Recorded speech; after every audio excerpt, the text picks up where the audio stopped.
كل نفس ذائقة الموت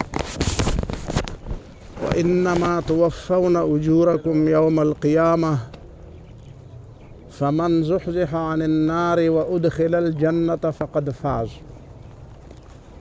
وما الحياة الدنيا إلا متاع الغرور. صدق الله العظيم.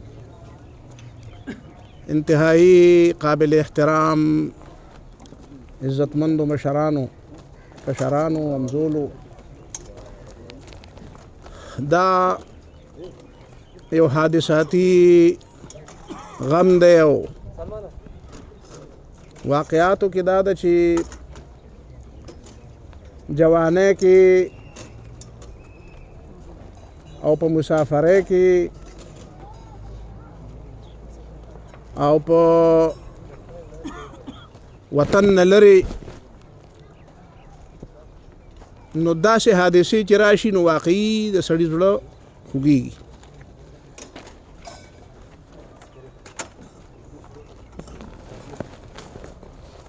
خو حقیقت دا دی چې مرګ چې دی دا په خپله نیټه دی. حدیث کې راځي نبی علیہ الصلوۃ والسلام فرمایي چې داسې مه وایې چې که داسې شوي وی نو بیا به داسې نه وی شوي او که داسې نه وی شوي نو داسې به شوي وی، بلکې داسې وایې چې قدر الله ما شاء، ما شاء کان وما لم یشاء لم یکن. چې څه وشو دا به کېده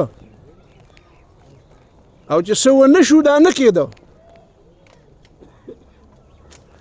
دا دنیا او دا کائنات، خدای خبر چې دا کائنات څومره دي دا خو لا د اوسه پورې چاته نه دي معلوم. دا چې انسانانو ته معلوم دي دا خو ډېر کم دي، دا چې نه دي معلوم دا ډېر زیات دي. قرآن کې ځکه الله تعالی فرمایي فلا اقسم بما تبصرون وما لا تبصرون. په هغه څیزونو قسم چې څه تاسو ګورئ او په هغې به هم قسم چې څه تاسو نه وینئ. موږ چې څه وینو دا ډېر کم دي، چې څه نه وینو هغه ډېر دي. الله تعالی ته دا ټول مخامخ دي او دا کائنات او دا انسان او دا ځمکه او په دې ځمکه باندې د انسان دا بودوباش دله دا ژوند ورکول دا د الله تعالی خپله منصوبه ده، دا زما او ستا منصوبه نه ده. ما او ته په خپله خوښه په خپله منصوبه په خپل پلیننګ د دنیا ته نه یو راغلي. مونږ چا راوستي یو. د دې موجوده زمانې د دې خلکو غلطي دا ده چې دوی د کائناتو مسله یا د انسان مسله چې حل کول غواړي نو د تخلیق نه بغیر حل کوي، د تخلیق نه ابتدا نه کوي. الله تعالی فرمایي چې ته په کائناتو کې غور کې سوچ کې نو د تخلیق د دې نقطې نه شروع وکړه. دا اومنه چې دا کائنات نو دا بیا چا پیدا کړو، د دې څوک پیدا کوونکی شته. ان فی خلق السماوات والارض واختلاف الليل والنهار لآیات لأولی الالباب. عقل والا خلق چې شروع کوي نو د دې نه شروع کوي چې دا کائنات نو بیا پیدا شو او دا چې چا پیدا کړو نو د هغه په خپله منصوبه پیدا کړو. زمونږ د عامو خلکو په ذهن کې دا خبره راځي چې دا دومره مخلوق دی او دا یو ځای کې غټ بازار ته لاړ شي او غټ ښار ته لاړ شي دا دومره خلک راغونځېږي او دا دنیا ده او دا څنګه پیدا دي. دا خیال دی چې دا داسې پیدا دي. دا یو انسان او انسان یوازې نه، دا یو بوټی، دا یو ذره، دا الله تعالی په خپله اراده پیدا کړې ده. دا د الله تعالی د علم نه بار نه دي، ما او تا د علم نه بار دي. ما ته خو اوس په دې موجوده وخت کې دا سونه خلک ناست دي دا هم نشو شمارلی. الله تعالی دا ټول کائنات او دا ذره ذره دا د هغه نه پناه نه ده. وما يعزب عن ربك من مثقال ذرة في السماوات ولا في الأرض. یوه ذره د الله تعالی نه پټېږي. يا بني إنها إن تكن مثقال حبة من خردل فتكن في صخرة أو في السماوات أو في الأرض يأتي بها الله. حضرت لقمان ډېر هوښیار سړی و. بچي ته نصیحت کوو وایي بچیه چې ته څه کوې نو خدای به دا ویني دا ګوري. الله تعالی به د خپلې مخې ته داسې ودروي بیا. نو هغه ته تپوس وکړو چې بابا دا انسان هم ورک شي چېرته او د دغه عملونه او دا هر څه په دې هوا کې دا به څنګه را پیدا کېږي. نو حضرت لقمان ورته وایي چې بچیا ستا دا یو ذره عمل یا ستا د وجود او د دې کائناتو یوه ذره ان تکن مثقال حبة من خردل ان د وري د دانې مره د شړشم د دانې مره یو شی فتکن فی صخرة او په یو ګټه کې بند شي. په یو ګټه کې څونه ګټې دي په دې دنیا کې، هر په دې تیمرګر کې په دې لدیر کې څونه ګټې دي، د ملکان نه دې خوا څونه ګټې دي. او فی السماوات او فی الارض یا په دې اسمانونو کې ورک شي ذره ورکه شي، او فی الارض یا په دې ځمکه کې ورکه شي. دا شګې دي، دا کاڼي دي، بوټي دي، غارونه دي، غرونه دي، سمندرونه دي، دې کې چې یو ذره ورکه شي نو د دنیا کم یو طاقت دی چې هغه ذره به بیرته را پیدا کړي. حضرت لقمان خبره الله تعالی نقل کوي وی یأتی بها الله. الله تعالی به داسې را مخامخ کړي. د الله تعالی قدرت دی. ته پرې نه پوهېږې زه پرې نه پوهېږم ځکه زما او ستا مازغه دونه دي. په دې یو هوا کې چتې هم الوځي او باز هم الوځي. چتې د باز په سبق نه پوهېږي. چتې د باز په سبق نه پوهېږي. ماشوم انسان دی، بني آدم دی،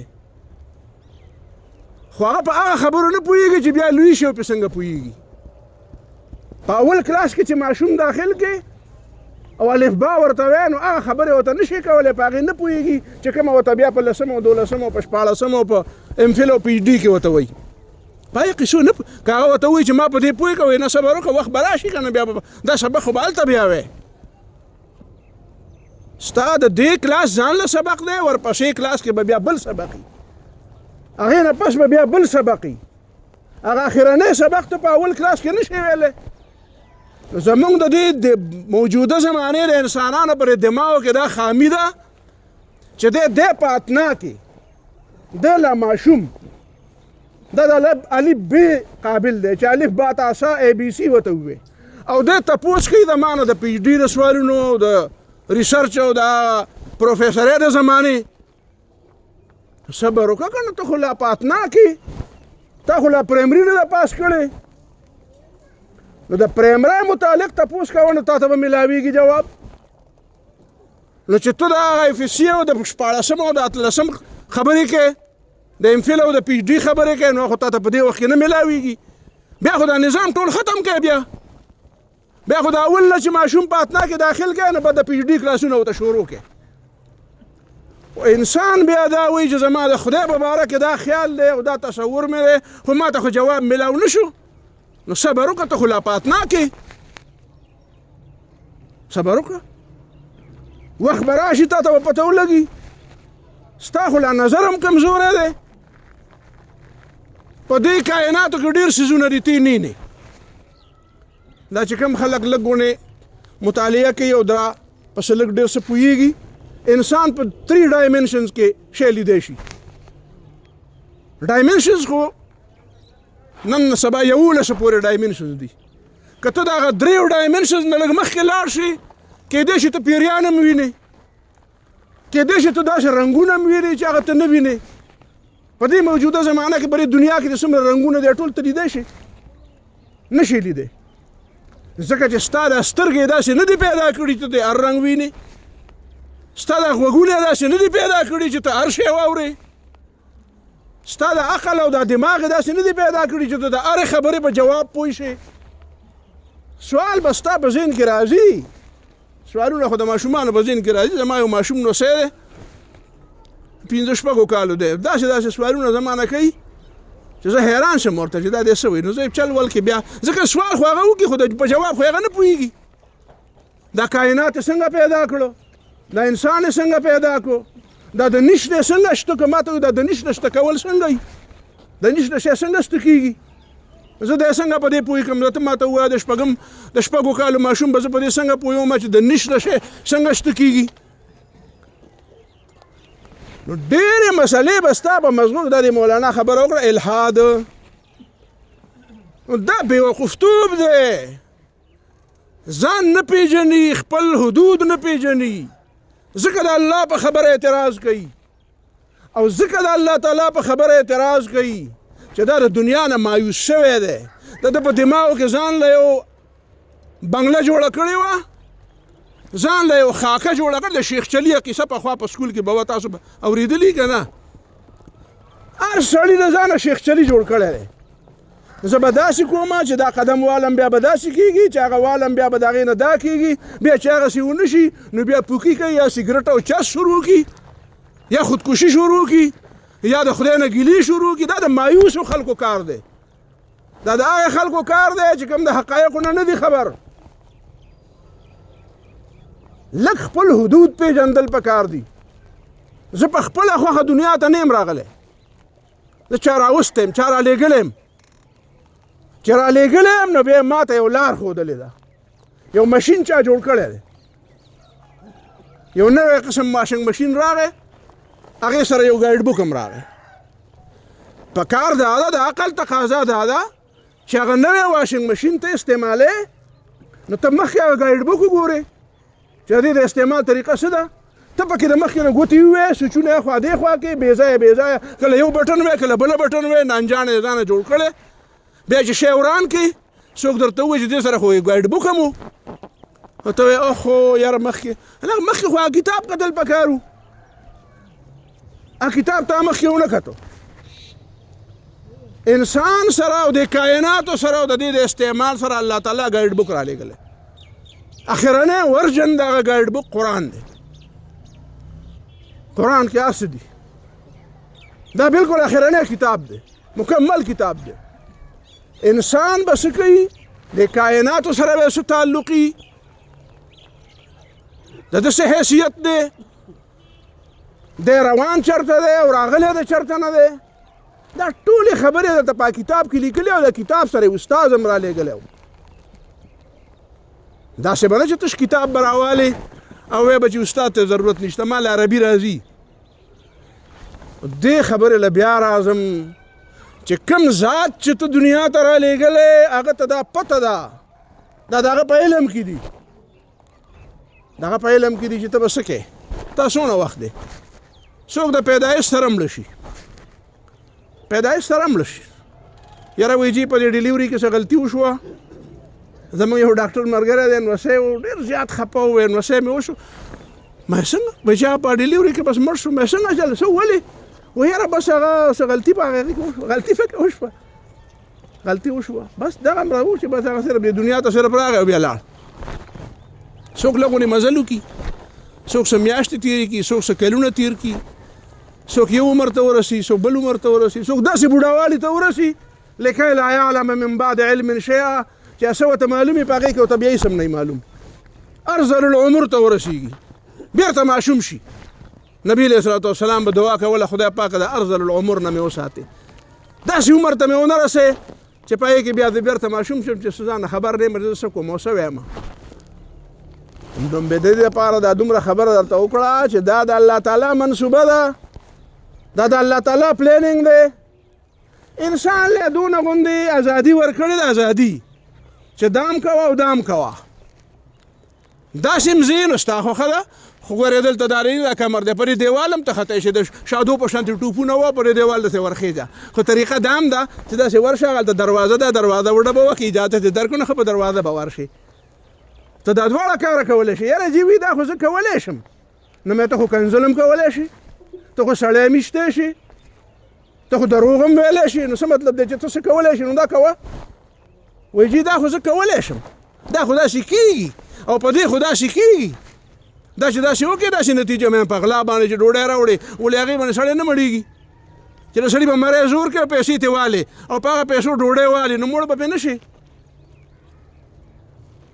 په هغه پیسو په ګاډي کې تیل واچوي نو ولې دا ګاډی به نه ځي نو څه مطلب دی چې د سړي به مری زور کول ټیکو ځکه چې هغه پیسې مې ترې واخېستې او په ګاډي کې مې تیل واچول او هغه شی خو روان شو او تا خو ما ته وایي د ارام دي نو لږ خو د عقل نه کار اخله دې ته جایز نه وایي چې په هغې کار کېږي کار خو په ارام هم کېږي او په حلال هم کېږي کار خو په دروغ هم کېږي او په دوک هم کېږي رښتیا او دروغ د رښتیا او د دروغ ده نو ما له یې لږ غونې اختیار راکړو د هغې اختیار مطلب دا و چې ما ازمي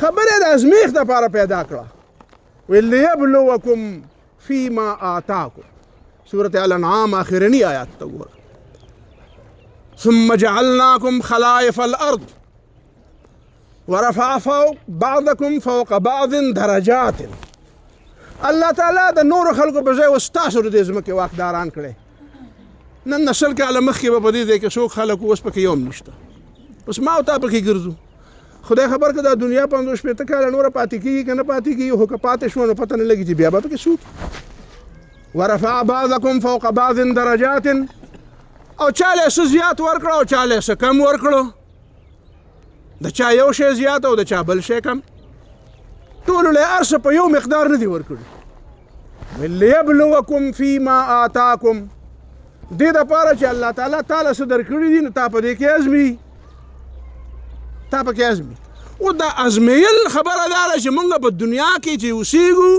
نو مونږ دې ته په دې نقطه نظر نه ګورو چې دا ازمیښ دی غم خو اوس مونږ به اورنګزیب دی له او قونزیب دی له او د دې فیض الاستاجي صاحب بچي د دو علي صاحب څه نوم دی ما ته نوم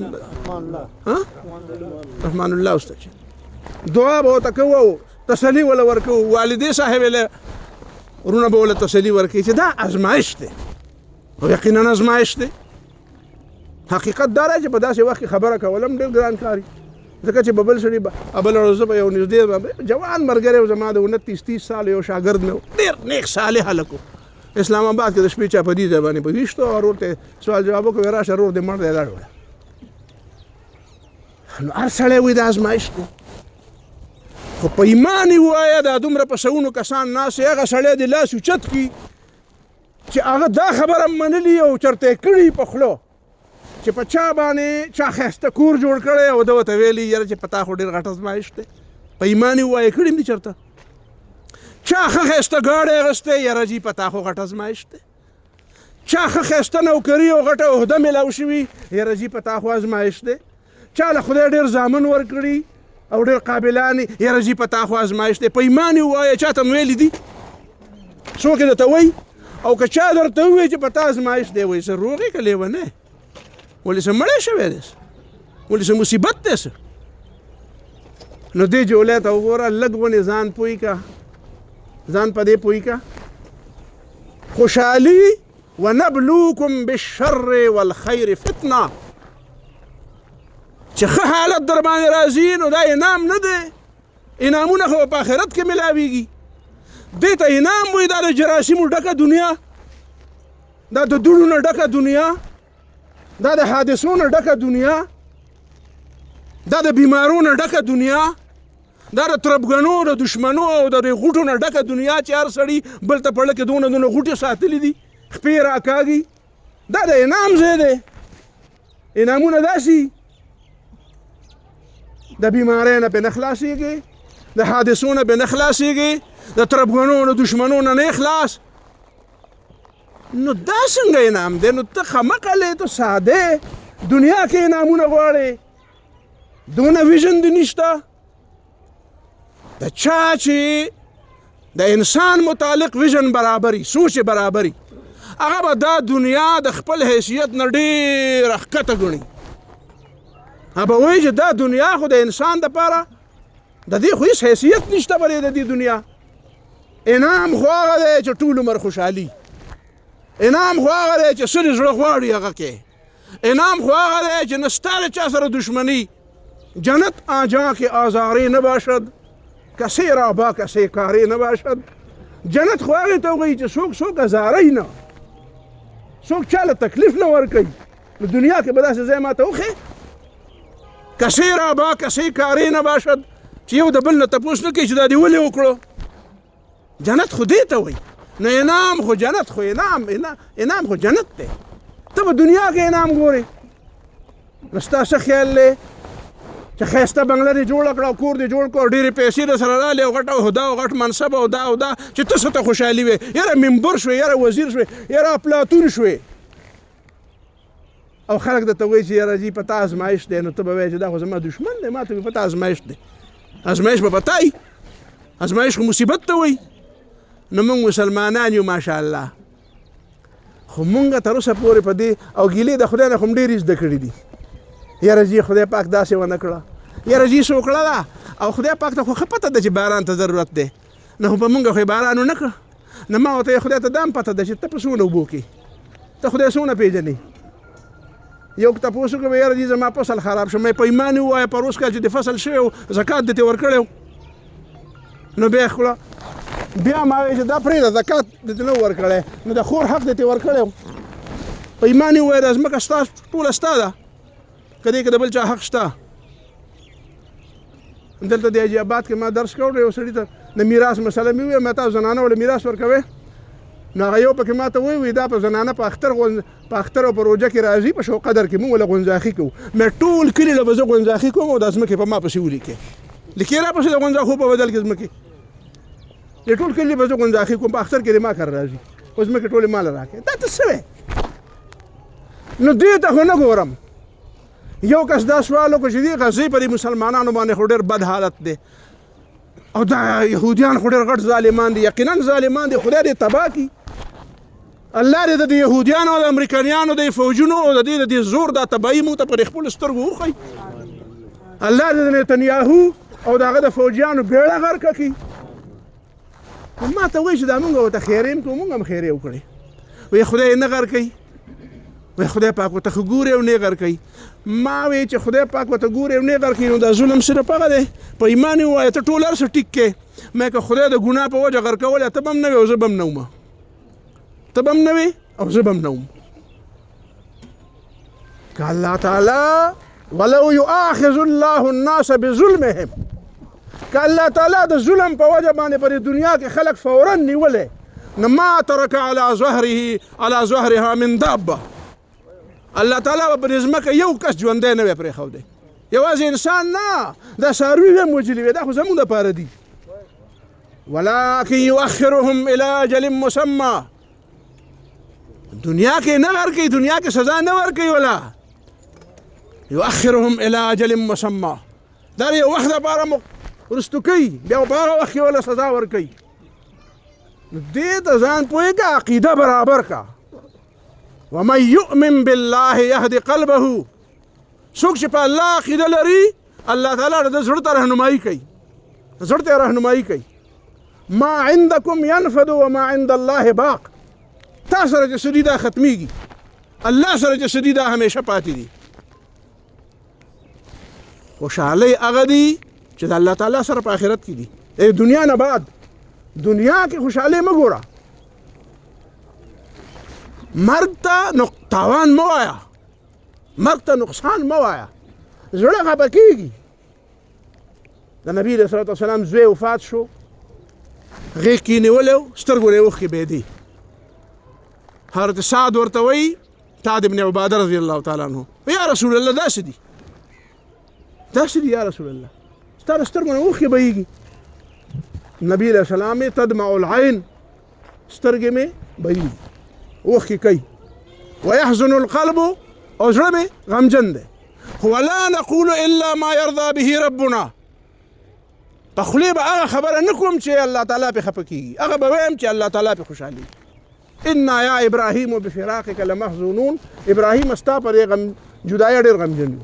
غمجن جدایه باندې سړی غمجن کېږي، خو د دې دا مطلب چې نه دا خو داسې وشو، که داسې نه وی شوي داسې به نه وی شوي، دا د الله تعالی پلانینګ دی، دا د الله تعالی منصوبه ده. مؤمن دپاره مرګ تاوان نه دی، دا خو داسې ده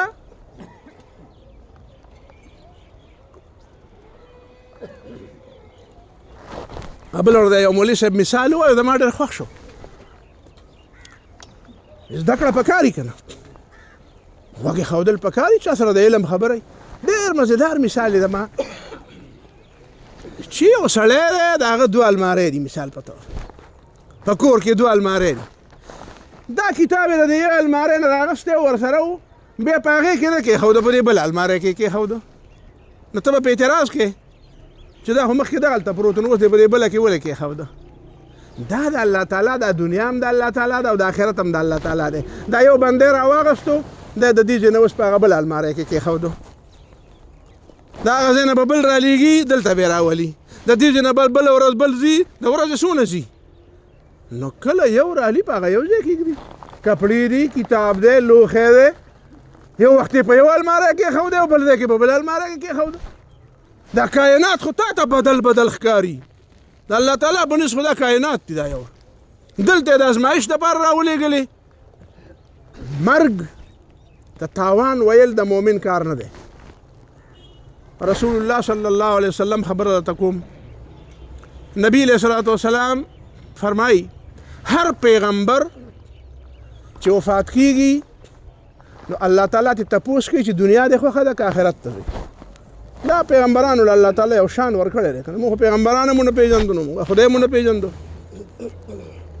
نو نبی علیه الصلاة والسلام لم جبریل علیه السلام راغی جبریل علیه السلام راغی دننه به ننوته هغه به اجازه ته دننته بل یو ملک الموت دی او هغه حدیث کې راځي کتاب باب وفات النبي وګورئ مشکات وګورئ د اخرنی جلد نورو کتابونو کې شته هغې کې جبریل علیه الصلاة والسلام نبی علیه الصلاة والسلام ته وایي چې د خدای پیغمبره ستا اجازتي نو بهر ملک الموت ولاړ دی اسماعیل نومې دی ملک الموت د مرګ ملایکه که ستاسو اجازت یې دننه به راشي او سا به دننه والي نبی علیه الصلاة والسلام یې ورته وایي چې راځه اوس دا اندازه لګوئ هغه رسول الله صلی الله علیه وسلم 53 کاله عمر څه شی دی هېڅ هم نه دی که نه 53 کاله عمر کې صحیح او بیا 53 کاله عمر کې په 30 کاله کې نبی علیه الصلاة والسلام هغه ټول عالم او ټوله دنیا بدله کړه هغه چې بوتانو ته به ټیټېده هغه خدای ته راټیټ کړه چې یو بل ګریوانونه به یې شلول هغه د یو بل رونه دوستان او مینه کړه چې ژوندی لوڼه به یې ښخولې هغه د عصمتونو محافظ کړه چې بیماران و هغې نه معالجین جوړ کړه نو بیا خو د سړي دا خوښی چې یاره اوس به زه ناست یم او دا دومره خلک مې تیار کړي دي اوس به د هغه ځای نه پیغام راشي او خبر به راشي چې فلانکۍ علاقه مسلمانانو واغسته شام یې واغسته او روم یې واغسته او ایران یې واغسته او دا علاقې او خوشحالېږم به زه به بیا خو سړی داسې وایي چې ونه مې کرلې ده په کار ده چې اوس یې میوه وخورم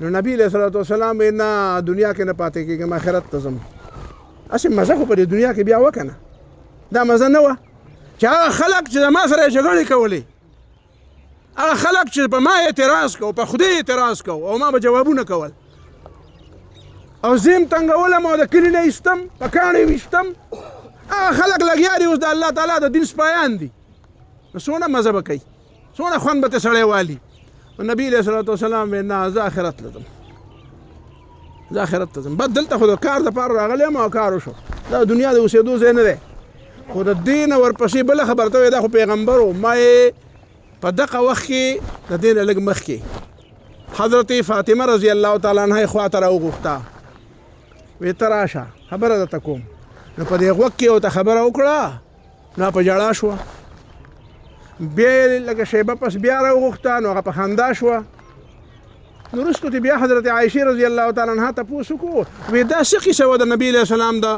وفات نه مخکې چې یو ځل نبي علیه السلام ستا په غوږ کې خبره وکړه نو تا وژړل بیا ستا په غوږ کې خبره وکړه نو تا وخندل د دې څه مطلب هغې وی نه ویم درته وی نه مور خو د یم که نه نو مور د یم د مور په وجه درته ویم که نه د مور خو په لور حقي که نه وی ښه ده نو وبه ویم درته وی اولې راته ووایې چې زه د دې دنیا نه ځم نو چې یوه لوري لوڼې خو نور هم وي خو وفات شوې وې یوه لور پاتې او پلار ورته وایي چې زه د دنیا نه ځم او پلار کم پلاره چې په کروڑونو اربونو پلاران ته قربان شه پیغمبر علیه السلام چې هغه وایي زه د دنیا نه ځم نو جاړي به خود نو وی ومې جوړل وی دا بیا دې ولې وخندل وی بیا راته وی چې د ټولو ناول به راپسې ته راځې زما په ټول خاندان کې به د ټولو نه مخکې زما سره ته ملاویږي مطلب یې دا دی چې ته به ما پسې مرې به ته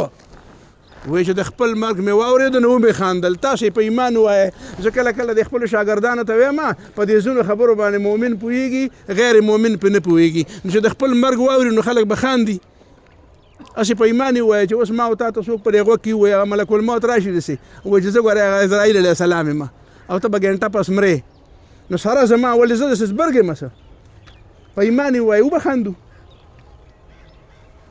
خبره داسې نه ده که نه مونږ چل نه دی زده کړی مونږ هسې په دې خوله خوله وایو داسې دننه دې زړه ته م کوزه کړې نه ده دا دې زړه ته کوزول غواړي الله تعالی ډېر مهربانه دی که په رښتیا مانو نن مې سهار زموږ پروفیسر صاحب ملګری دی هغه ته مې په خپل افس کې خبره کوله ما ورته وی الله تعالی د وعدې نه مخالفت نه کوي کني الله تعالی چې دا د خپلو بندګانو دپاره د جنت تاسو تیار کړي دي د خپلې رضا او د خوشحالو ما اخر دا په کوم شیز باندې په کوم بنیاد موږ له راکوي موږ ته خپل ځان نه دی معلوم موږ د هم په تمه یو ما ورته ټول په تمه یو که نه یو په تمه نو ځان ته لږ وګورې زموږ یو مولوي صاحب و چې مونځ یې وکړ سلام یې وګرځاو هغه ملګري ته یې ویې خورئ او شاګرد یې دلته راشه وایي زما دې په خدای قسم که دا مونځ په 2 روپۍ باندې څوک ما له راکړي زه پې 2 روپۍ نه ورکوم وایي دا ما چې کوم مونځ وکړو دا په 2 روپۍ دا که ما څوک په 2 روپۍ راکړي زه یې په 2 روپۍ نه الم په دې کې څه دي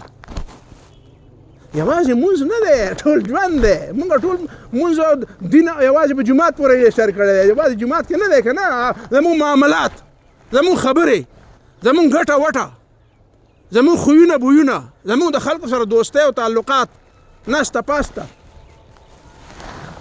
نو حضرت فاطمه رضی الله تعالی عنها په دې خاندي او په کوم وخت کې خاندي چې پلار یې وفات کېږي یعنی د پلار هغه وفات کېدل هغه غم نه پسې دا خوشحالي ورزیاته ده چې زه پلار خو مې وفات کېږي خو زه م ورپسې ځم او ما به زه د پیغمبر خواله ځم نو د نه غټه خبره بله کومه نو دا خو عقیده غواړي که نه دا خو پویه غواړي د دې وجې نه مؤمن د مرګ نه یریږي مرګ نه چې څوک یریږي هغه په دنیا کې هېڅ کار نشي کولی حضرت علی رضی الله تعالی عنه فرمایي وی چې الاجل حصن حصین دا نیټه چې الله تعالی مقرر کړې ده که نه دا یو مضبوطه قلعه ده چې نیټه دې نه وه پوره نو 50 نه به زیات د مرګ اسباب راشي زه ته په ایمان ویم چېرته وخت یې که نه زه ته خپلې وښیم چې په ما باندې څو ځله دا راغلي دي چې مرګ ما د ډېر نږدې نه لیدلی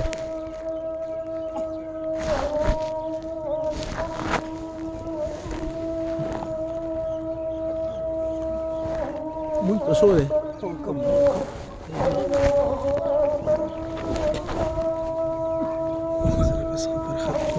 جنازه به هلته ویسو هلته به لمونځ وکړو په هغه ځای کې د وایي چې جنازه به ویسو بس او لمونځ به هلته وکړو په هغه ځای کې به بیا د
حضرت علی رضی الله تعالی عنہ فرمایي چې الاجل حسن حسین، اجل چې کوم دی کنه نیټه دا مضبوطه قلا ده، په دې قلا کې ته بنې، خو چې نیټه رااله نو بیا قلاګانې ملاګانې نشته، چې نیټه نه راغلی نو د دې اجل په دې قلا کې ته مجبور بس.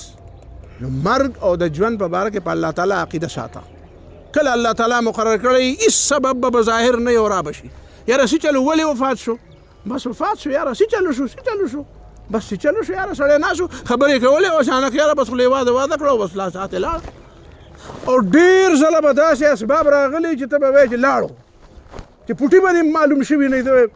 یو ځای کې زه ومه ملګری سره خوا کې ووې، ما وایي چې یاره د خو یو پوټی ښکاره شوی، یو پوټی چې یو لاس یې داسې وی چې هغه ما کلي ته وړی وی چې دلته کې، او ما ورته هېڅ هم نشته، ما خو نوک هم نه دی خوږ شوی. دا په نیټې نه کېږي. لہذا عقیده نه ده، عقیده فکر د الله تعالی په فیصله، ایمان دا د ایمان تجدید پکار دی، دا ایمان نوی کوي، دا را تازه کې په دې بیا سره نو غور وکړي. دا ډېر قیمتي شی دی، دا ډېره قیمتي سرمایه ده، ډېر لوی قیمتي شی دی دلته چې الله تعالی دله درکړی دی. د دې قدر وکړه، د دې ایمان قدر وکړه، په الله د دې اعتماد قدر وکړه، د الله په فیصلې د دې رضا کېدو په دې د دې قدر وکړه، په دې د الله تعالی شکر ادا کړه. څومره شکر چې ته ادا کړې دا به کمي. دومره لویه خزانه خدای درکړې ده، خو دا خزانه تا سره ده او دا زنګ شوه، هسې هېڅ پیدا دې ترې وانغسته، هېڅ پیدا دې ترې وانغسته. د سرو زرو غټه خزانه سره ده او یاره فقیر یم او د لوږې ناستې تابېږي را تابېږي، نه دې پې اوبه واغېستې او نه دې پې ډوډۍ واغېسته. دې خزانې نه فایده واله، دا خزانه لږه را تازه کړه. الله دې وکړي چې موږ او تاسو د الله او د الله د رسول په دې خبره پوه شو، دا اړه ته کوزه کړو، بیا به دا زموږ مسلې اسانه شي، بیا به زموږ دا مسلې اسانه شي. نه شادیدات سامانې، نه غم آور د نقصانې، چې ډېره خوشحالي در باندې راشي نو د جامو نه به نه وځې، چې ډېر غم در باندې راشي نو بالکل به داسې بېکوره کېږي نه. ولې؟ به پیش همت ما هرچه آمد بود مهمانه. دا دنیا ټوله میلمنه ده، دا دنیا دا کشته ټوله ډوبېدو واله ده، که چا وګټل هغه هم ډوبېږي، که چا وبیلل هغه هم ډوبېږي. که څوک نن بچ شو دا هم سبا له مري، او که څوک مړ دی دا خو هسې مړ دی. به پیش همت ما هرچه آمد بود مهمانه. خوشحالي ته م وایه وایه دا میلمنه ده، خفګان ته م وایه وایه دا میلمه دی. دا خوشحالي هم ځي راځي او دا خفګانونه هم ځي راځي، په دې کې ما او ته الله تعالی ازمي. یو خوشحالي بیا داسې ده چې هغه چاته میلاو شي بیا نه ځي، یو خفګان بیا داسې دی چې هغه د چا په نصیب کې شو هغه خفګان بیا نه ځي. اخري خبره کوم، زه طالب علمانو ته وایم زه یم پاس څه ته وایي؟ وایي بس چې پیپر کې پاس شي نو. وایم فیل څه ته وایي؟ وایي بس خو چې فیل شو بس فیل شو نو، دا وایي نو اسانه خبره. وایم نه که نه، دا چې پاس شو نن دا سبا فیل کېدی نشي. وایي ولې نشي؟ نو مې دا دی پاس کېدو څه مطلب؟ او چې دا نن فیل شو ولې دا سبا د پاس کېدی نشي؟ وایي ولې نشي؟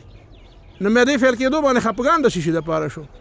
پته ولګېده چې پاس کېده دې ته وایي چې د هغې نه پس فیل کېدو خطره نه وي، او فیل کېده دې ته وایي چې د هغې نه پس د پاس کېدو چانس نه وي. هغه پاس کېدل هغه د الله تعالی نه وغواړه، دعا کوو چې زمونږ د ماشوم ته الله تعالی هغه پاس کېده ورکړي چې د هغې نه پس فیل کېده نشته. الله رب العالمین د ده د شهادت قبول کړي. اله العالمین د ده پسماندګانو ته صبر ورکړي، د زړه صبر ورته ورکړي، په ایمان باندې مطمئن کړي او خوشحاله کړي. او څنګه چې ایمان د سړي رهنمایي کوي، الله تعالی دوی له دغه رهنمایي ورکړي، او دل الله تعالی د جنت د باغچو نه د قبر باغچه وګرځي.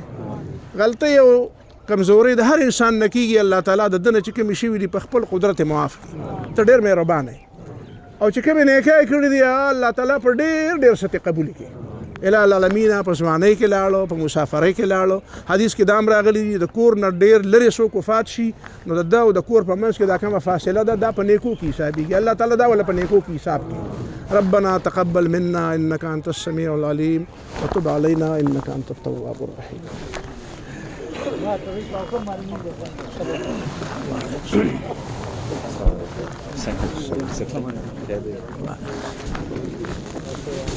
Recording تقریبا ما ته راولې تنظیم ته وایي زه ګروپ کې یم صحیح ده شکریہ او ګروپ کې راولې